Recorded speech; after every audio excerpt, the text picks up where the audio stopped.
Nurture campaigns are truly the lifeblood of your business. They're the lifeblood of your marketing, and you should be thinking about them every step of the way. And that's a big portion of what I'm going to be covering when you join us at the Lead Gen event at the Concourse LAX, October 19th in Los Angeles. But today, I want to give you a little sneak peek of what we're talking about, and we're going to keep digging into my area of expertise. And as a digital marketer, it's one of my favorite things to do, and that's build effective nurture campaigns. And so what I want to talk about today is one of the cornerstones of nurture campaigns, and that is how do we segment our lists. And so this is a term that I think that gets confused very often. People think about it, they get too complex into it, or they get too loose with how they're thinking about their audience. And so we'll just use the simplest possible term to say what is list segmentation. And really all it boils down to is this one question: who is your audience? Who is your customer? And the more that you can learn about your audience, the more that you can get into relationship with your audience, and the more that you can figure out what it is that they want, what it is that they came for, the better off that you'll be, and the more effective that you'll get in a nurture campaign. And in fact, I would say overall, the goal of your nurture campaign is to get better and better and better about who your audience is. And so when we think about list segmenting, or we think about who our people are, we tend to break into kind of standard demographics, and I'll write some of those down here. We tend to get into age, we tend to get into gender, we tend to get into family, we tend to get into home ownership, we also tend to get into buying habits. But really, when I break these down, there's one core thing that's missing from every single one of these, and that's what do they want? And I'll just write this in big words: interests. So the best and most effective type of segmentation, you certainly take these things into account. We think about age, gender, family size, home ownership, all of those things. But really overall, what's going to compel your customer to make a decision to do business with you rather than doing business with someone else is figuring out their interests. And most of all, depending on what your product or service is, and I don't know you yet, I will get to know you at the event, but the reality is we don't know a whole ton. We know that we put something out into the world, and our hope is that customers kind of get attracted to it and show up.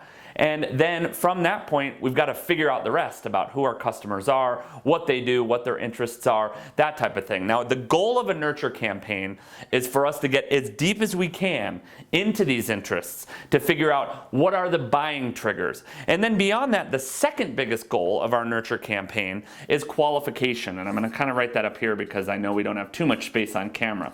So first of all, it's not enough to just have people that are interested in what we do, particularly if they're not really that interested. The reality is you want to think of the pain scale when you go to the doctor or you go to a nurse and they start saying, on a scale of 1 to 10, how much pain are you in? And then the 1 will be like little, kind of slashy line face, and then the 10 will be like super frowny face with waves coming off their head.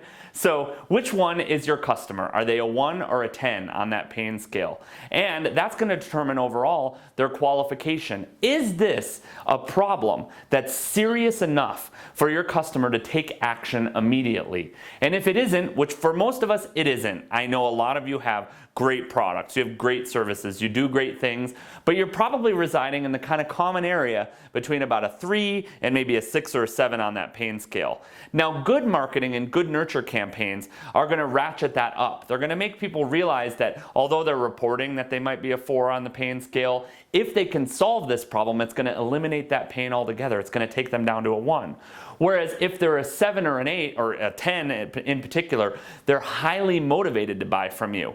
Now, the reality is when we're talking about business foundations, which I'm not going to get too deep into in this video, obviously the best products and services are ones that are targeted at the 9s and 10s. You want to be looking for customers who are really motivated, they want to buy now. But the reality is, again, for most of us, we're living in that 3 to 6 or 7 zone. So our nurture campaign is going to be super important because it's going to tell us more about who our current customers are, and they're going to tell us about who the customers are that we want to go find.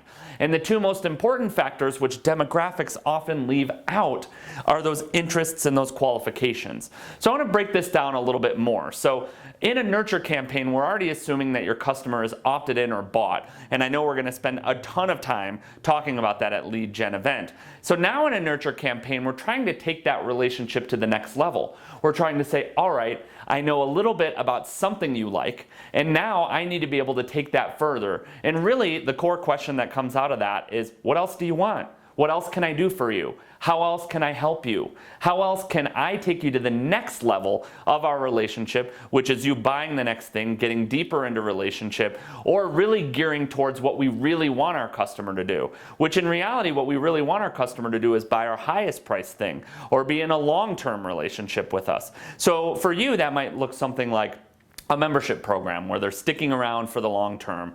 That might look like what might traditionally be called your bottom of funnel.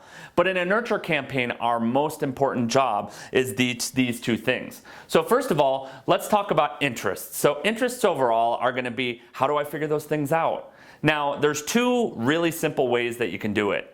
Number one is you can just outright ask. And there are lots of great books, lots of great material. Ryan Levesque, for those of you who don't follow marketing, has a great book called Ask that'll dig you into that model. And we'll talk about it for sure at this event.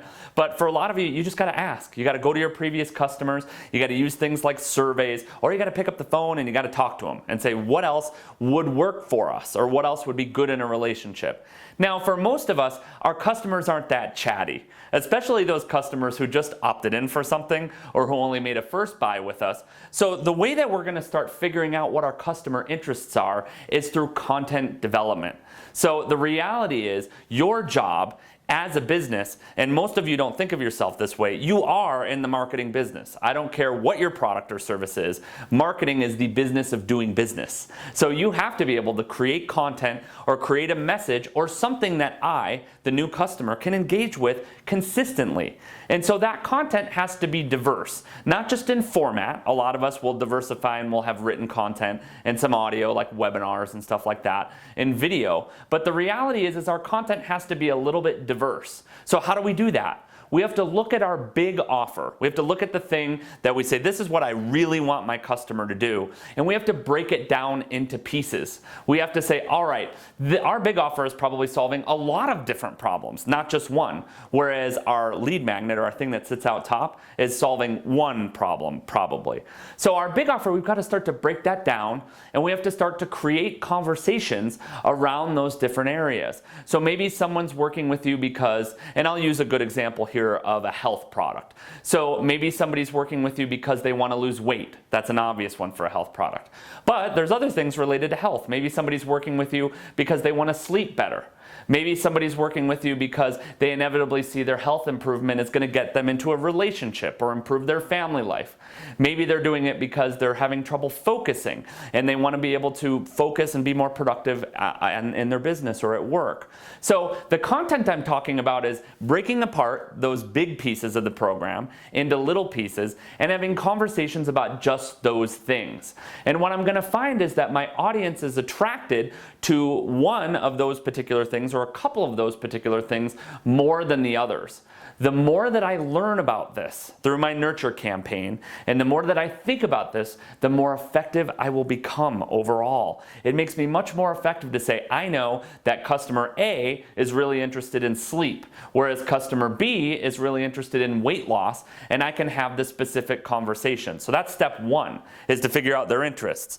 Now that I've got them hooked, I have to figure out their qualifications. And so qualifications really simply is, are they ever going to buy something for this, or can they buy something for this? Both of those questions are equally important. And this is where you have to ask a little bit more, or again, your content can do the work for you. And really, I want you to think about qualification as that pain scale I just brought up. It's the simplest possible visual to be able to say, is my customer qualified to work with me? Are they a 1 or are they a 10? And my nurture campaign, is that escalating the amount of pain or concern or worry or anxiety or need that they feel around my product or service to get where we're going? So I'll just draw the little happy faces around this. So we'll draw the little, that's the 1 guy. And then we'll draw the little, very steamy, sad, that's the 10 guy. So our qualification process is figuring out, where do they live on this scale? It's telling us, all right, how do we figure out where they are? And if most of our customers that we're attracting are showing up at a 1 or a 2 or a 3, obviously we can do the work through our nurture campaign to either elevate that pain or show them why it is really important for them to do what they're doing. Or it tells us a lot about our generate portion up here in the generate, nurture, convert, profit. It's telling us that the customers that we're generating and bringing into our nurture campaign may not necessarily be the best qualified. They may not be the best types of customers for us. So our goal overall is that our nurture campaign is going to do a lot for your business. And as I mentioned in previous material, if you want to see those, you can check out more at leadgenevent.com.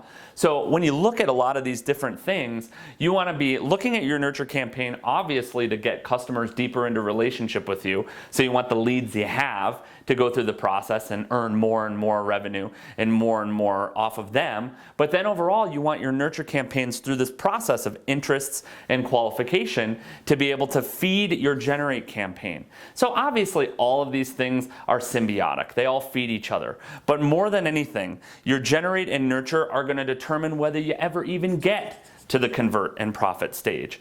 And so this is only a sample of what you're going to get. I promise you we'll be digging a lot deeper. We'll be looking at some examples. We'll be taking it to the next level as far as generate, nurture, convert, and profit at Lead Gen event. Concourse LAX, October 19th. I hope to see you there again. My name's Ken Korse. I'm a digital marketing expert, consultant, and strategist, and I've done over 50 million in revenue between different companies, worked with companies that are brand new startups, all the way through companies that are making 54 million plus in revenue. So again, for those of you who want to hang out with experts like us who've been doing this for years and years, then you need to get to Lead Gen event. Hope to see you there.